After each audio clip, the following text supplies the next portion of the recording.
보통 마더스데이 되면은 요즘 젊은 세대들은 어머니들 모시고 식사 대접하고 선물 사드리고 쇼핑 가느냐고 큰 교회에서는 젊은이들의 예배를 텅텅 비워가고 있는 현실입니다.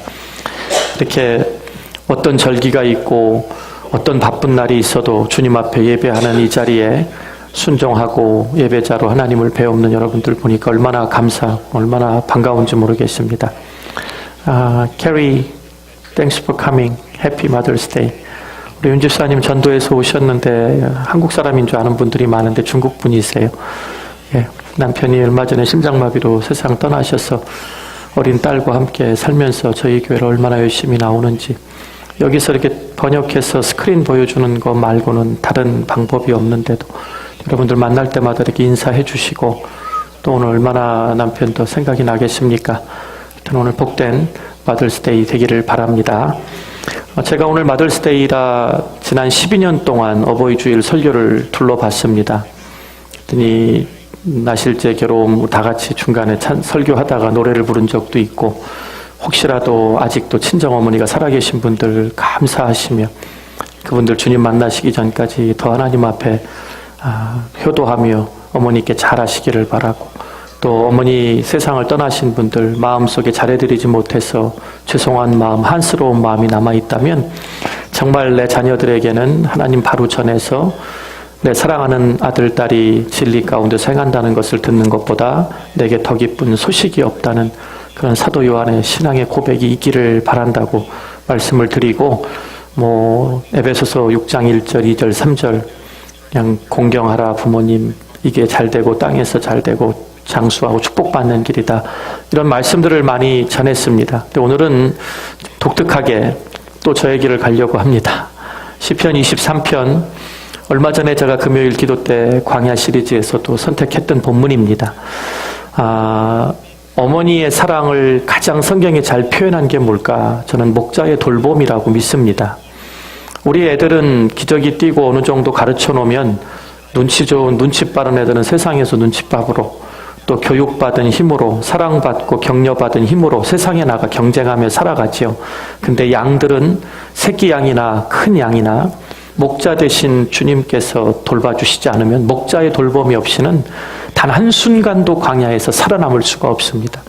우리는 영광의 안식, 영원한 하나님의 가나안 땅에 천국의 본향에 들어갈 때까지를 인생은 광야 같다라고 표현을 합니다. 성경에 저와 여러분을 가장 잘 대비해서 표현한 게 바로 양입니다. 그래서 오늘 특별히 어버이 주일 마더스데이를 맞이해서 어머니의 사랑으로, 돌보심으로, 안타까움으로 우리를 끝까지 오래 참음으로 인내하시며 사랑하시는 그 목자 되신 하나님을 바로 전하려고 합니다. 오늘 주신 본문을 가지고 믿음은 부족함을 만족함으로 라는 제목으로 하나님 말씀 전하겠습니다. 미국의 한 시골 마을에서 오랫동안 목회하신 선배 목사님의 간증입니다. 어느 시골이냐면 알라바마라는 주입니다. 제가 공부했던 루이지애나 뉴올리안즈 바로 옆에가 알라바마입니다.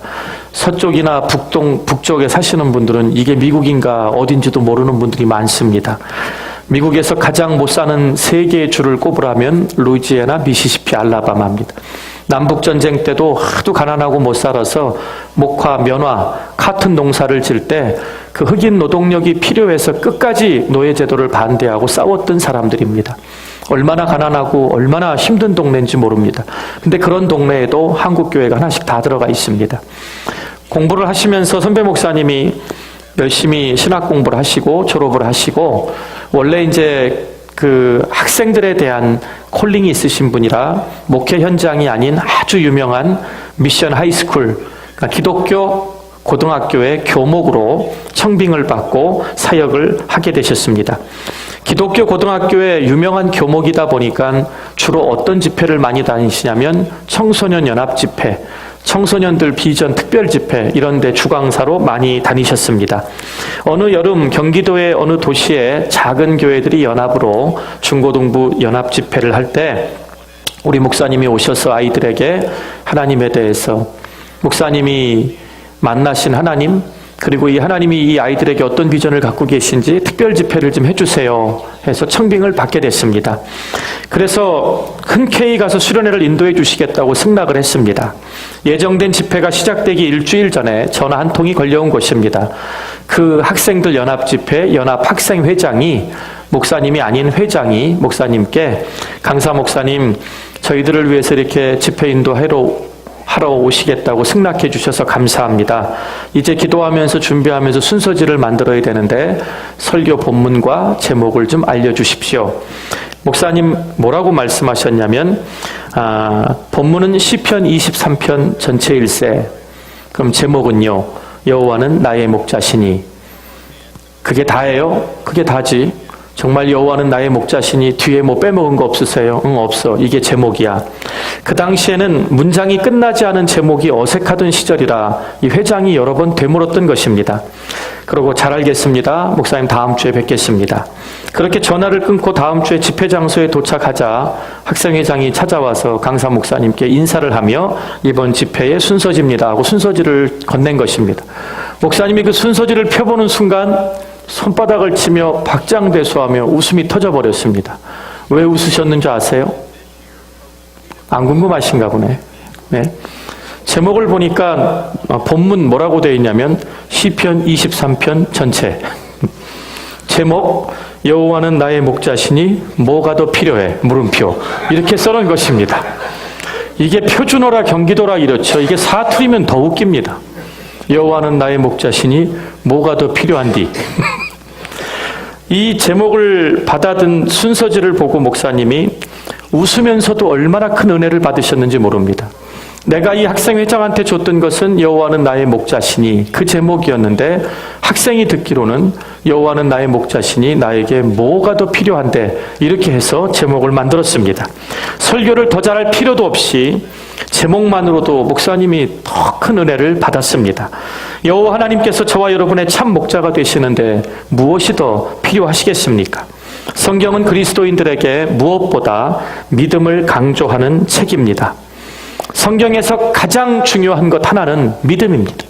하나님이 은혜로 우리에게 보내주신 예수 그리스도를 내 삶의 구주와 주인으로 내 삶의 진정한 주인으로 영접하고 믿음으로 모셔드리는 것, 그것을 복음을 받아들인다, 믿음이다 말하는 것입니다.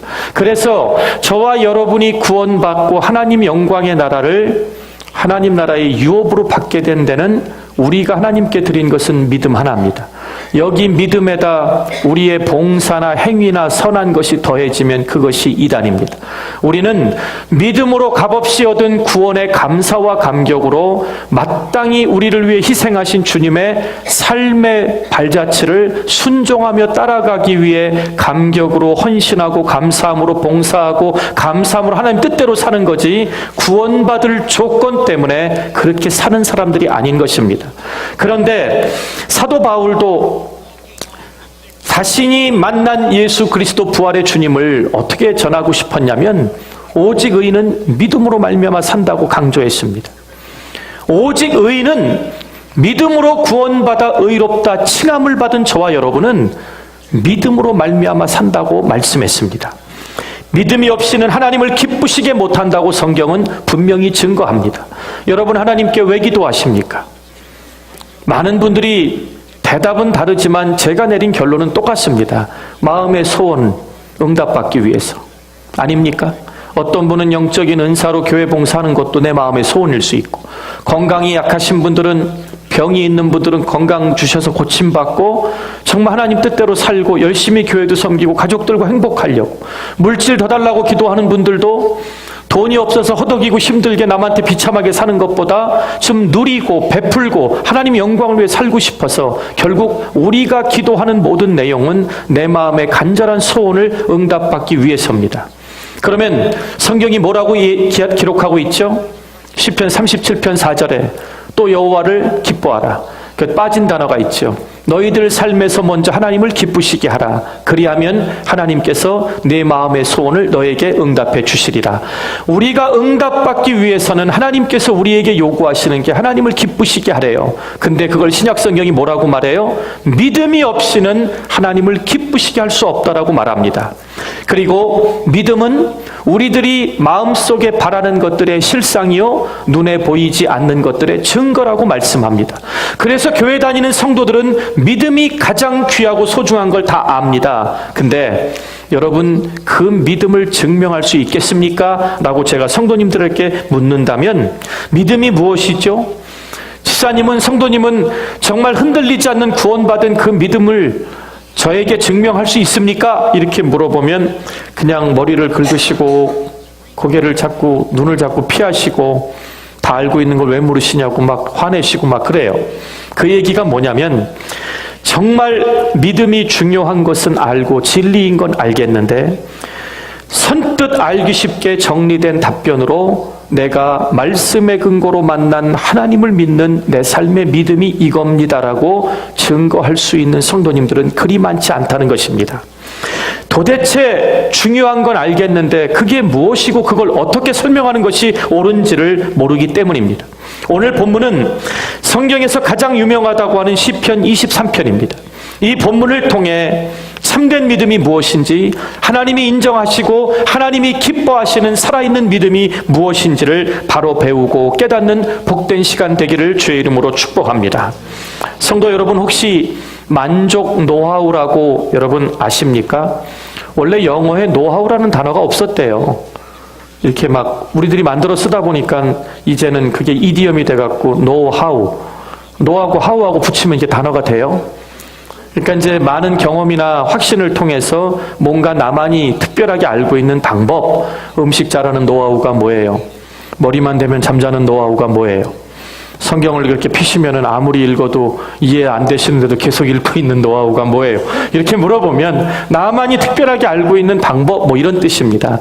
근데 이 만족 노하우라는 게 왜 오늘날 그리스도인들에게 필요하냐면요, 이 시편을 쓴 사람이 누구죠? 다윗입니다. 여러분, 예수 믿는 사람들 달력이나 책갈피, 그 다음에 액자에 제가 봐도 제일 많이 등장하는 성경 구절은 시편 23편인 것 같아요. 여호와는 나의 목자시니 내게 부족함이 없다. 근데 또 제일 많이 잘못 암송하고 있는 것도 이 구절이에요. 아직도 절반 이상은 여호와는 나의 목자시니 내가 부족함이 없다라고 얘기해요. 하나님이 주체가 아니라 내가예요. 성경엔 단 한 번도 내가라고 되어 있는 적이 없습니다. 하나님이 나의 목자 되시는 주인이시니 나의 삶에 내게 부족함이 없다라고 고백합니다. 오늘 성경에서 가장 완벽한 만족의 상태를 보여주는 믿음의 장이 어디냐? 저는 단연코 시편 23편을 꼽습니다. 오늘 본문은 양을 돌보던 목동이었던 다윗의 시입니다. 노래입니다. 다윗이 목동으로 있을 때 아버지의 양을 성심성의껏 최선을 다해 돌보던 목자의 심정인 청소년 때 쓴 노래가 아니라 왕이 돼서 하나님의 은혜가 부어져서 다윗과 이스라엘 예루살렘 근처에 있던 모든 원수들을 다 멸하고 가장 높은 예루살렘 왕궁에서 하나님이 주신 은혜를 누리고 있을 때, 내가 가장 외롭고 힘들 때 아버지의 양을 가지고 그 사망의 음침한 골짜기를 돌아다니며 그 양들에게 푸른 초장에서 물을 먹이려고 애쓰던 그 들판에서 이슬을 맞고 밤에 무서움에 떨면서 잠을 자던 어린 목동 시절을 추억하면서 부른 노래를 기록한 것이 오늘 본문의 말씀입니다. 왕이 된 다윗이 어렸을 적 목동의 시절을 잊지 않고 기억했다는 것도 대단하지만 더 놀라운 비밀스러운 사실이 이 본문에 녹아져 있습니다. 많은 분들에게 과거를 물으면 나 왕년에 이랬다고 크게 얘기하는 분들이 있지만 너무 수치스럽고 가난하고 힘들고 고통스러운 시간을 보내서 이제 살만하신 분들은 과거에 어땠어요? 그러면 과거를 스스로 지워버리고 기억지 않으려고 하는 분들이 생각보다 많습니다. 왠지 아십니까? 그게 수치가 되고 치부가 되고 그게 상처가 되고 그 시절을 내 인생에서 없애버리고 싶었던 그 간절함이 있기 때문에 지금 살고 있는 이 행복에 왜 그때 지질하게 못 살고 힘들 때를 내가 기억해야 하냐 하면서 잊어버리고 살려고 하는 사람들이 생각보다 많습니다. 그런데 다윗은 가장 번영을 누리고 하나님과 함께 행복하던 시절에 내가 어렸을 때 이런 시절이 있었을 때 하나님이 나에게 어떤 분이셨지 그거를 잊지 않기 위해 추억을 노래했던 시가 오늘 본문입니다. 이 본문이 대단한 것은 뭐냐면 여호와는 나의 목자시니 내게 부족함이 없으리로다 이렇게 시작합니다. 이 히브리 원어를 보면 6절로 되어 있는 이 본문에 동사의 시제는 딱 2가지밖에 없습니다. 현재형과 미래형입니다. 이미 왕이 돼서 목동의 시절 수십 년 전의 일을 기억했다면 과거형으로 쓰여야 당연한 건데 히브리어가 굉장히 시제가 정확하거든요. 현재형과 미래형으로만 쓰여 있습니다. 쉽게 말해서 삶에 이루어지지 않은 상태를 믿음으로 고백하며 기록하고 있다는 것입니다. 시인이 1절에서 만족을 노래할 때 2절부터 6절까지의 내용 중 이루어진 것이 하나도 없음에도 불구하고 1절에서 내게 부족함이 없다라는 믿음의 고백을 던져놓고 나는 이루어진 게 없어도 내가 여호와 하나님 때문에 부족함이 없는 증거를 2절부터 6절에 미래에 일어날 기적으로 믿음으로 고백하고 있다는 것입니다. 아무것도 된 것이 없습니다. 내 삶에 채워진 것도 이루어진 것도 없습니다. 그런데 시작되지 아무것도 된 것이 없고 시작되지 않은 상태에서 하나님은 나에게 이런 분이 되주실 거라는 것을 미리 고백했는데 이게 왕이 돼서 이만큼 누렸기 때문에 하나님이 신실하셨다는 간증이 아니라 내가 어린 그 목동 시절에 믿었던 하나님은 오늘 나를 이곳까지 인도하신 그 진실하신 하나님을 알리고 싶었던 것입니다. 여기서 만족이란 원하는 결과에 대한 반응이 아니라 마음의 상태가 아니라 일의 시작 앞에서 미리 드리는 믿음의 신앙 고백이 되어야 한다는 것입니다. 오늘 이 본문을 붙드는 우리가 너무 시적인 노래의 아름다움에 빠져 있어서 액자를 보고 만족할 것이 아니라 내가 무슨 시작할 일이 있고 내가 이루고 싶은 일이 있고 내가 바라는 것들이 있는데 아직 아무것도 되어진 것이 없는 상태에서 내가 붙들고 믿는 하나님은 나에게 이 일을 이루어 주실 분임을 부족함이 없게 해주실 분임을 신앙으로 고백하는 것, 그것이 하나님을 기뻐하시고 믿음으로 인정해 주신다는 것입니다. 오늘 본문 말씀에서 시인은 2절부터 6절까지 나오는 기가 막힌 인도하심과 보호하심과 채우심이 이루어졌거나 이루어질 것이기 때문에 만족을 노래한 것이 아니라는 결론입니다. 다윗의 만족의 근원적인 이유가 어디 있냐? 1절입니다. 그 하나님이 자신의 목자시라는 것입니다. 제가 지난주에 말씀드린 것처럼 영적인 냉소주의를 극복하려면 외적인 요소와 상처받은 요소에서 나를 정당화할 것이 아니라 하나님과 나와의 영적인 관계에서 찾아야 된다고 말씀드렸죠. 오늘 그 내용을 반복해서 또 말합니다. 여호와 하나님께서 내 자신의 목자시라는 이 관계의 분명한 믿음이 성립된 성도들에게 2절부터 6절까지의 고백은 다윗만이 아니라 우리에게도 똑같은 믿음의 고백이 될 수 있음을 잊지 마시기를 바랍니다. 만족은 관계에서 나오는 부산물입니다. 관계가 좋으면 모든 것이 만족스럽습니다. 여러분이 하나님 앞에 구원의 감격과 기쁨으로 성령님이 주시는 충만한 하늘의 평강과 기쁨으로 살아갈 때 웬만큼 누가 찌르고 이상한 소리 해도 그냥 넘기고 저 사람이 하나님 제대로 못 만났으니까 하고 불쌍히 여기고 기도하는데요. 하나님과 관계가 틀어져 갖고 영적으로 메말라 있을 때는 농담으로 던진 말도 막 화살로 대로받고 막 말로 주고 막 그럽니다. 언제 싸움이 많이 나는 줄 아세요? 내가 하나님과의 관계가 틀어져 있어서 삶에 짜증이 나고 예민해질 때 그때는 요만한 거 하나도 넘기지를 못하는 것입니다. 사탄이 그걸 알기에 우리를 넘어뜨리기 위해서 큰 핍박과 유혹을 몰아갖고 올 이유가 없습니다. 우리의 약점 그 부분만 건드리면 우리가 분노하고 하나님의 은혜를 쏟아버리기 때문에 오늘 이 본문에서 가장 중요한 것은 하나님과 나와의 관계가 내 믿음의 고백이 하나님만이 나의 목자가 되시냐, 신앙은 여기서 시작되는 것입니다. 하나님과의 관계를 바로 회복하고 바로 올바른 관계 속에서 그 하나님과 동행하심을 잃어버리지 않는다면 우리 모두에게도 이런 아름다운 신앙의 노래가 울려 퍼지게 될 것입니다. 제가 오래전에 이 설문조사 심리학 공부할 때 배웠던 건데요. 비가 새는 작은 단칸방에서 구부리고 새우잠을 잔다고 해도 사랑하는 남편과 아내 신혼부부에게는 여전히 모든 것이 만족스럽대요. 아유, 목사님, 난 그래도 그 시절은 싫어요. 이런 분들이 계실지 모르겠는데 한번 잘 생각해 보세요. 신혼 시절에 단칸방에서 정말 연탄 갈아가면서 비 새는 데서 시작부터 좋은데 살 수 없어서 버스를 2번, 3번 갈아타고 직장 생활하시며 삶을 여러분들이 준비하셨던 30년, 40년, 50년 전 한번 생각해 보시기 바랍니다. 지금 불경기를 지나면서 힘드니 어쩌니 많이 얘기해도 그때보다는 훨씬 나아지지 않았습니까? 저도 26년 전에 가방 하나 들고 시카고에 내렸을 때 참 막막했습니다. 근데 지금 돌아보니까 어디 한번 이사 가려면 걱정이 앞서요. 왜? 가방 하나 들고 싸던 시절이 아니라 이제는 정리할 게 너무 많아요. 저만 그러겠습니까? 여러분들은 어떠십니까? 지금 힘들다 어쩌다 아무리 얘기를 하셔도 우리가 그 고통과 그 힘든 시절을 겪을 때랑 비교해 보면 얼마나 큰 은혜를 받았는지 아십니까? 그런데도 사랑하는 남편과 아내와 함께할 수만 있다면 그곳이 어디라도 상관없다는, 그렇게 서로 사랑하는 사람 붙들고 살아왔던 인생은 다 없어지고 지금은 큰 집에서 좋은 침대에 누워 잠을 자는데 이렇게 사시더라고요. 불만의 이불을 덮고 근심의 베개를 베고 불면의 밤을 지새우는 영혼들이 얼마나 많은지 모릅니다. 좋은 오리털, 좋은 면, 아무리 인견을 덮고 자도 그것이 불만이 되고 그것이 근심이 되고 그게 불면의 잠이 된다면 우리에겐 마음의 평강을 잃어버린 지 무엇 때문에 살아가고 있는지도 모르는 것입니다.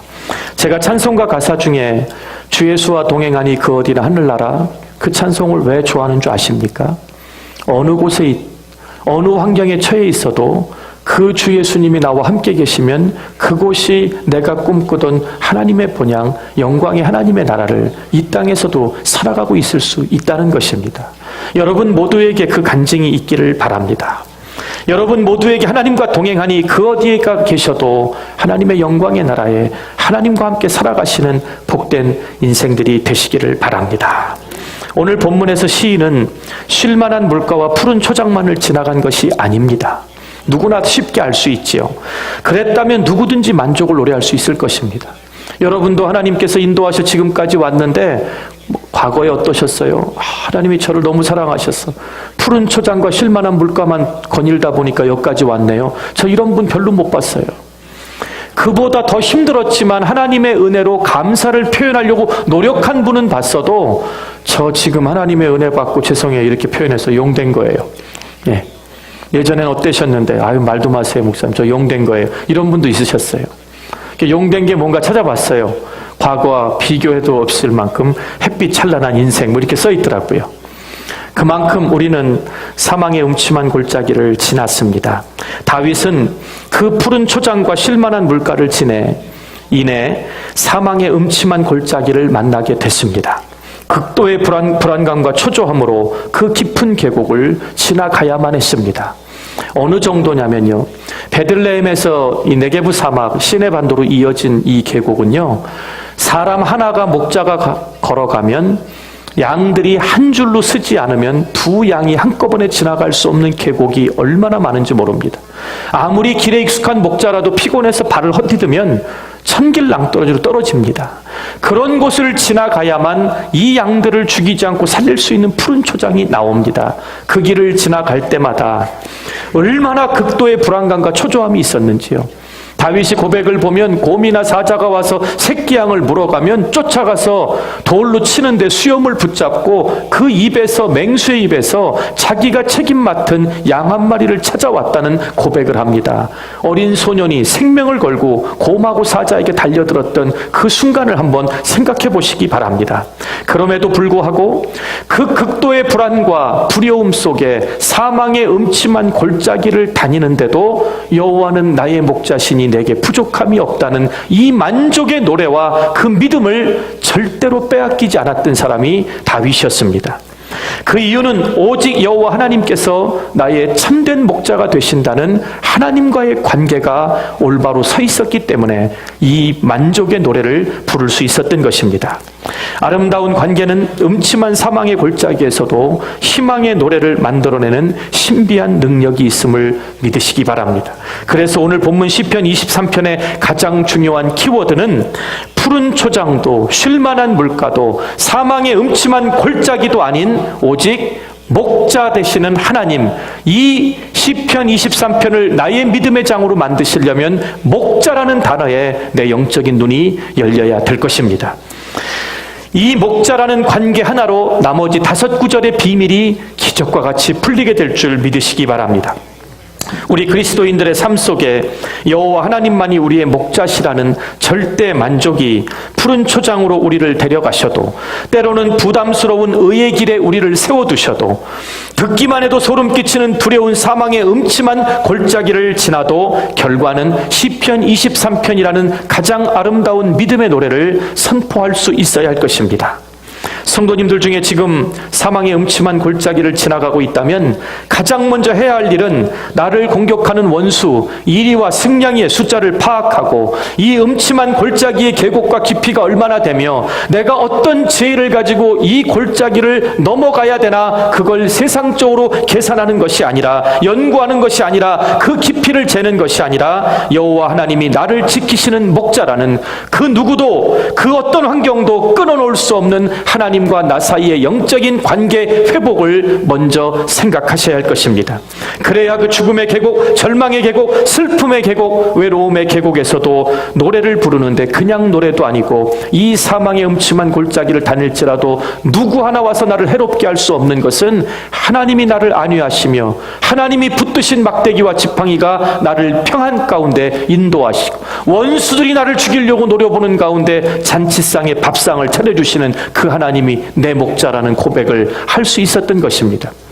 다윗이 이보다 더 어려운 일들 겪고 왕이 돼서 전쟁을 얼마나 했을까요?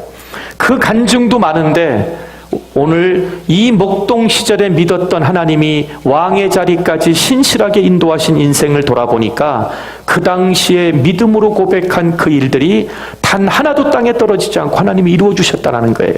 오늘 이런 기가 막힌 인생의 믿음의 간증이 되살아나는 복된 시간 되기를 간절히 축원드립니다.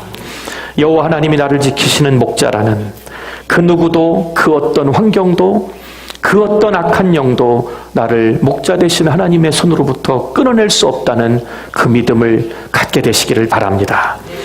저는 여호와는 나의 목자시니 내게 부족함이 없으리로다, 이 구절이 6절에 가 있지 않고 중간에 가 있지 않고 1절에 있는 게 얼마나 감사한지 몰라요. 그러니까 제가 여러분에게 힌트를 드린 거죠. 기도하실 때 이미 여호와는 나의 목자시니 하고 믿음으로 이루어질 것을 선포하시고 구체적인 삶을 살아가시는 지혜를 잃어버리지 않기를 간절히 축원드립니다. 옆에 계신 분들 한번 보세요. 그래도 뭐 해주시면 응답받고 감사할지, 오늘 다윗처럼 미리 여호와는 내게 목자가 되심을 선포하고 시작하실지. 이렇게 웃으시는 거는 여기 1절처럼 하시겠다는 사인으로 알겠습니다. 네, 아멘 좀 하시지. 네. 일의 시작에서 하나님과의 관계 때문에 믿음으로 담대하게 만족을 선포하고 살아가는 사람은 그리 많지 않습니다. 그렇게 믿음을 먼저 선포하는 사람을 성경은 믿음의 사람, 하나님이 인정하는 믿음을 소유한 사람이라 불러주실 것입니다. 여호와 하나님께서 우리의 목자가 되시는데 뭐가 더 필요하십니까? 믿음이란 하나님이 만드신 나 자신을 보는 것입니다. 하나님이 만드신 나를 보면 감사하게 되고 내 부족한 걸 알기 때문에 하나님의 은혜를 찾게 되는데요. 남을 보게 되면 비교하고 화가 나고 열등감이 생기게 됩니다. 하나님의 자녀들은 모두가 아름다운 사람들입니다. 목사님 얼굴 때문에 스트레스 받는데 그런 얘기 하지 마세요. 전도서 3장 11절에 그 증거가 있습니다. 하나님이 모든 것을 지으시되 때를 따라 아름답게 하셨대요. 어떤 인생들은 10대, 20대에 인생이 활짝 피는 사람이 있습니다. 어떤 인생들은 30대, 40대를 지나면서 아름답게 인생이 외모도, 공부한 커리어도, 일한 사업의 현장에서도 나는 사람이 있고, 이것저것 아무것도 이룬 것 같지 않은 어떤 분은 노년에, 말년에 평생을 고생하고 힘들게 살아간 것 같은데 믿음 지키고 하나님이 은혜를 부어주시니까 자녀들의 삶을 보고 그리고 마지막 순간까지도 하나님의 능력의 이름으로 세상을 위해 선포하고 기도하는 중보자의 삶을 사는 모습을 보고 세상이 오히려 그 마지막의 아름다움을 잃지 않는 성도님들을 얼마나 부러워하는 줄 아십니까? 저는 저와 여러분이 하나님이 붙들어 사용하시는 때가 다 다르다고 믿습니다. 여러분 진달래 꽃 보셨어요? 너무 한국 떠난 지 오래되셔서 가물가물하시죠? 진달래 꽃 굉장히 아름답습니다. 예. 근데 진달래보다 더 아름다운 꽃이 진달래가 지고 나면 피는 꽃이 있는데 혹시 아세요? 철쭉이라는 꽃입니다. 아시네요, 우리 어르신들은. 진달래가 있을 때 사람들이 산에 등성이를 타고 올라가면서 어떻게 이렇게 아름답게 이 험한 산을 온화하게 만드냐고. 그때 철쭉이 너는 왜 나보다 더 일찍 펴갖고 칭찬을 다 받냐? 그러지 않습니다. 그 밑에서 숨죽이면서 진달래의 철이 지나가고 자신들이 펴야 될 시기를 묵묵히 기다립니다. 그리고 나서 산 등성이마다 퍼져나가는 철쭉을 보면요, 진달래가 언제 아름다웠는지를 잃어버립니다. 그게 무슨 얘기냐면 하나님께서 은사를 부어주시고 건강 문제든 인생의 문제든 우리를 사용하시는데 하나님의 때가 있는, 그건 내가 정한 때하고 맞지 않을 때가 많이 있습니다. 저는 저와 여러분이 갈렙은 80이 넘어서도 하나님 앞에 쓰임받았어요. 이 산지를 내게 달라고 할 때가 80 넘었죠? 우리 장로님들 아직도 희망을 가지시기 바랍니다. 예, 선교지를 붙잡고 이 산지를 내게 달라고 기도하셔도 됩니다. 예. 드보라 같은 사사는 가정주부였다가 그 암흑의 세계에 하나님께서 이스라엘을 살리시는 사사로 부르셨어요. 우리가 어느 위치에든 이 다윗과 같은 믿음을 가지고 여호와 하나님이 나의 목자가 되심을, 이 관계를 놓치지 않는다면 우리를 하나님이 지으신 모든 것들을 아름답게 만드신 하나님이 반드시 우리의 인생을 아름답게 꽃피울 하나님의 때가 있을 것입니다. 오늘 본문에 가장 은혜를 받았던 한 사람을 꼽으라면 저는 사도 바울을 꼽습니다. 그 사도 바울이 주님 때문에 얼마나 행복했고 주님께 쓰임받았던 인생이 얼마나 행복했는지 그 성경 구절 빌립보서 4장 6절부터 7절 제가 낭낭한 목소리로 읽어드리겠습니다. 잘 들으셔야 됩니다. 아무것도 염려하지 말고 다만 모든 일에 기도와 간구로 너희 구할 것을 감사함으로 하나님께 아뢰라. 그리하면 모든 지각에 뛰어난 하나님의 평강이 그리스도 예수 안에서 너희 마음과 생각을 지켜주시리라. 하나님이 우리 마음과 생각을 지켜주시는데 막 시기하고 질투하고 막 분노가 불릴 듯 일어가지고 막 입만 열면 막 독설이 퍼져나오고 그렇게 살 수 있겠어요? 예수님을 믿는 사람이 입만 열면 예수님의 사랑으로 죽어가는 영혼들에게 꿈을 주고 회복을 주고 위로하고 격려하고 축복해야지. 여러분도 누구 곁에 가고 싶지 않으세요? 입만 열면은 막 아픈데 찌르는 사람들. 그거 가고 싶으세요? 그럼 많이 돌봐줘야 돼요. 예.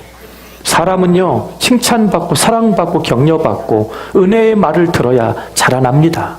교회가 잘 되려면 내가 좀 힘들고 불편해도 아직 하나님 제대로 못 만났으니 하나님의 사랑이 입혀지면 주님의 삶이 나올 거야 하면서 체험한, 오늘 우리 집사님 기도하신 대로 듣고 순종하지 못하는 것이 아니라 십자가에 내 자아를 못 박았다면 살아서 설치면 되지 않는다는, 오직 내 삶에서 주님만이 드러나는 그 인생이 되시려면 오늘 다윗과 같은 신앙의 고백을 회복하시기를 바랍니다. 오늘 마더스데이니까 제가 보너스를 하나 드리겠습니다.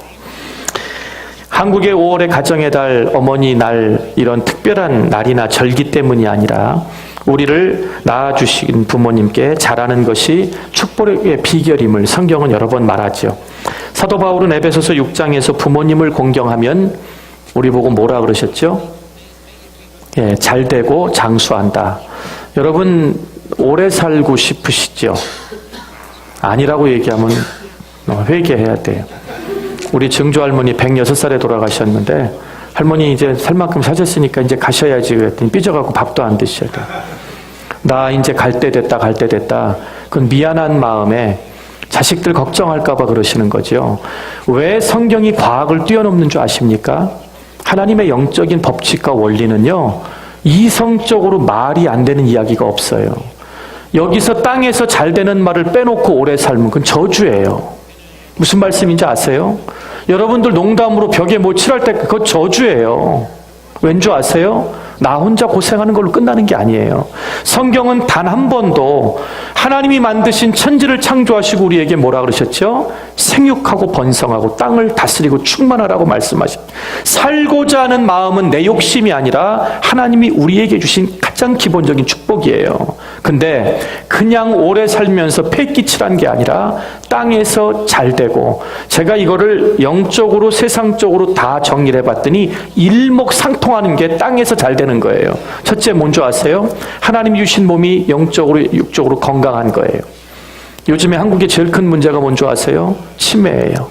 사랑하는 엄마 아버지가 자식을 못 알아봐요. 실수하는 정도를 떠나서 실수하고 신뢰하는 건 내 얼마든지 치유 감수할 수 있는데 사랑하는 자식들을 몰라봐요. 그 얼마나 끔찍한. 저는 우리 성도님들 연세 드신 분들 맑은 정신으로 마지막 순간까지 주님 앞에 기도하시고 내 자녀들 축복하고 교회의 사명을 위해 기도하시다 주님 만나게 해달라고 왜 기도하는 줄 아세요? 마지막 순간 목사가 신방 가서 주님 만나시는 그 영광의 순간 기도하는데 아저씨 누구예요? 그럼 어떡하실 거예요?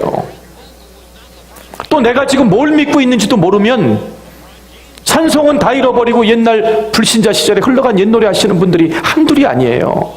저는 여러분들이 마지막에도 끝까지 맑은 정신 가지고 오래 사시는 것도 내 사랑하는 자녀들이 진리 가운데 행하는 그 기쁜 소식을 들으면서 마지막에 내가 너희들에게 하나님 품에 가서도 지금 이렇게 기도하는 이 모습을 주님과 함께 잃지 않겠다라는 그 자녀들이 얼마나 행복하겠어요. 땅에서 잘 된다는 것, 신명기 28장에 말한 축복의 장이에요. 우리 집안에 들어오고 나가는 사람들, 집에서 길리우는 짐승까지도, 여러분 집에 있는 떡반죽 그릇의 물질의 근원까지도 마르지 않는 축복을 주실 때, 그때 그런 능력을 가지고 세상을 축복하고 하나님의 은혜를 나눌 때 그게 잘 되면서 오래 사는 것, 이걸 성경에서 완전한 축복, 인테그리티가 있는 블레싱이다 이렇게 말해요. 그냥 복이 아니라 하나님은 완전한 축복을 약속하셨는데 누구에게요? 부모님께 효도하는 것. 근데 그 효도 중에서도 효도의 종류를 찾아봤더니요, 어르신들이 이렇게 써놓으셨더라고요. 나를 잊지 않고 기억하는 자녀들 가로쳐놓고 용돈. 말로만 전하고 그러는 거 말고 눈에 보이는 머니를 달라는 거죠. 예. 기념일 잘 기억해서 나 좋아하는 거 사주고 좋은 옷 사주는 것. 또 부모님들 좋아하는 여행 보내주는 것. 제가 몇 년 전에 설교했죠. 부모님들 제일 좋아하시는 게 나이아가라 보내드리는 거라고, 폭포에. 폭포 물 떨어지면 와가 아니라 나이야 가라, 그렇게 해서 젊어지는 거죠. 그래서 어제 우리가 레이크 플레전에 즐거워지시라고 보내드렸잖아요. 근데 그보다 더 중요한 건 혹시 이 자리에 살아계신 생전의 부모님이 주님을 아직 모르고 멸망의 지옥을 향해 가는 성도님들이 있다면 용돈 생활 챙겨드리는 것보다 여러분을 영생으로 이끌어주신 예수 그리스도를 전하는 것. 아마 예수 믿지 않고 돌아가신 부모님이 있는데 여러분들 믿으신 분들 얼마나 그 엄마 생각나십니까? 그러면 그 기도가 자녀들에게, 내 자녀들은 예수님 바로 만나서 우리 부모님 예수 믿게 해달라는 기도 제목이 아니라 주님 품에서 우리를 위해 기도해 주시는 엄마 되게 해달라는 그 기도 제목이 우리 자녀들의 기도 제목이 돼야 되지 않겠냐는 것입니다. 오늘 제가 정말 두려워하는 말씀이 하나 있습니다. 신명기 5장 3절입니다. 모세가 이스라엘 백성들을 세워놓고 이 말씀을 이렇게 했습니다. 이 언약은 여호와께서 우리 열조와 세우신 것이 아니요. 이게 뭔 얘기일까요? 백성들 중엔 불만이 많았어요. 왜 아브라함, 이삭, 야곱은 거부가 되게 축복해 주시고 가나안 땅을 주셔놓고 우리는 왜 애굽에 종살이하다 끌고 나와서 광야에 고생시키냐? 왜 우리 조상한테 준 율법을 내가 지켜야 되냐? 그럴 때 모세가 뭐라 그랬냐면, 율법 없이 살 수 없는 인간들에게 이 율법은 우리 조상들에게 주신 것이 아니요, 오늘날 여기 살아있는 우리 곧 우리와 세우신 것이라. 이 말은 수천 년 전에 쓰였던 다윗의 믿음의 고백이 그날 하나님이 아니라 그날 10조의 믿음의 조상의 고백이 아니라 오늘날 살아계신 하나님 말씀은 저와 여러분을 위해 세워주신 말씀이라는 거예요. 그러니까 그때 부모님께 잘하면 잘되고 장수한다는 얘기가 율법의 얘기가 아니라 오늘 살아있는 우리에게 적용되는 하나님의 뜻이라는 말입니다. 오늘 이 다윗의 고백과 함께 제가 어버이 주일 또 마더스데이에 여러분에게 우리 인생의 도리에 대해 말씀을 드렸습니다. 오늘 자녀로서 부모님을 위해 더 기도하시고 또 더 자녀된 도리 다 하시고 그걸 보고 자란 우리 자녀들이 우리 늙음하게 그들이 보고 배운 대로 똑같이 여러분들 잘 섬기는 은혜가 하나님의 축복이 천대까지 이어지는 은혜가 있기를 주의 이름으로 축원드립니다. 하나님 감사합니다.